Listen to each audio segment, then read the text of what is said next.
Genesis chapter 41. After 2 whole years, Pharaoh dreamed that he was standing by the Nile. And behold, there came up out of the Nile 7 cows attractive and plump, and they fed in the reed grass. And behold, 7 other cows, ugly and thin, came up out of the Nile after them, and stood by the other cows on the bank of the Nile.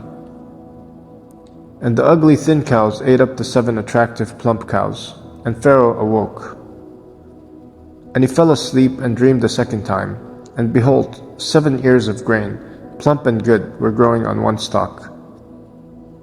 And behold, after them sprouted 7 ears, thin and blighted by the east wind. And the thin ears swallowed up the 7 plump full ears. And Pharaoh awoke, and behold, it was a dream. So in the morning his spirit was troubled, and he sent and called for all the magicians of Egypt, and all its wise men. Pharaoh told them his dreams, but there was none who could interpret them to Pharaoh. Then the chief cupbearer said to Pharaoh, I remember my offenses today. When Pharaoh was angry with his servants, and put me and the chief baker in custody in the house of the captain of the guard.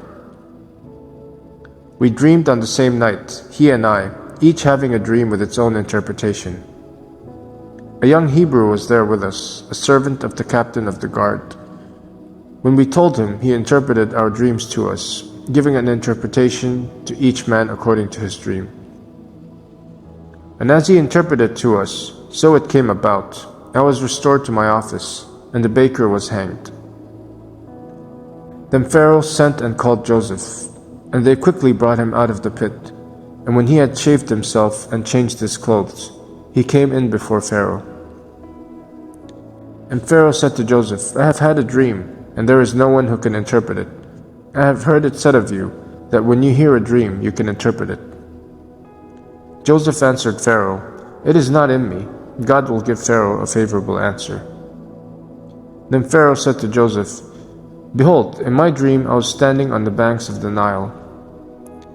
7 cows, plump and attractive, came up out of the Nile and fed in the reed grass. 7 other cows came up after them, poor and very ugly and thin, such as I had never seen in all the land of Egypt. And the thin, ugly cows ate up the first 7 plump cows.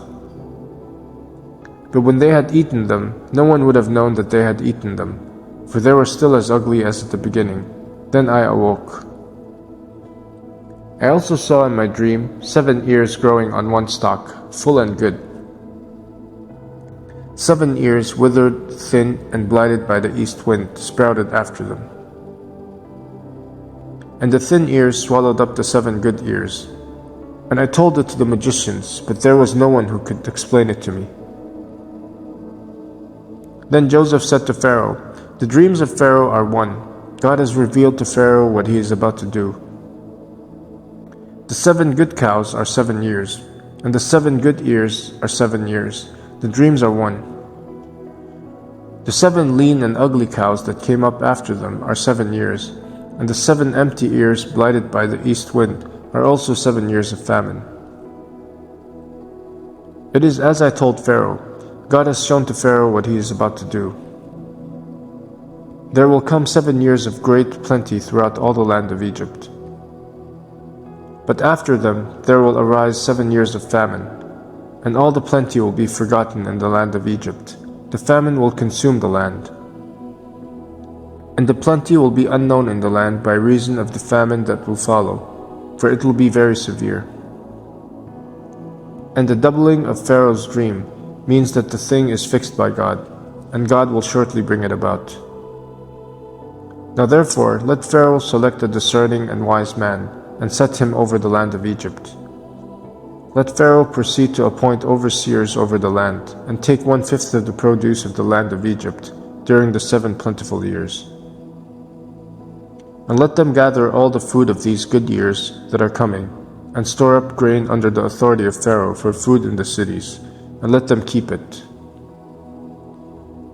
That food shall be a reserve for the land against the 7 years of famine that are to occur in the land of Egypt, so that the land may not perish through the famine.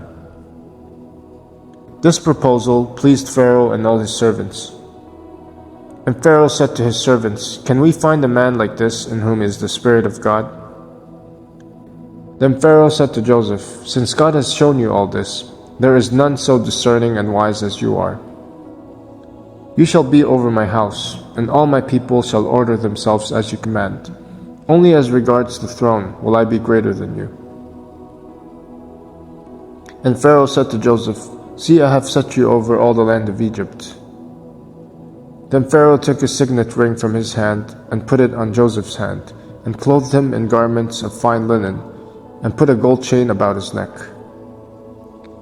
And he made him ride in the second chariot, and they called out before him, "Bow the knee." Thus he set him over all the land of Egypt. Moreover, Pharaoh said to Joseph, "I am Pharaoh, and without your consent no one shall lift up hand or foot in all the land of Egypt."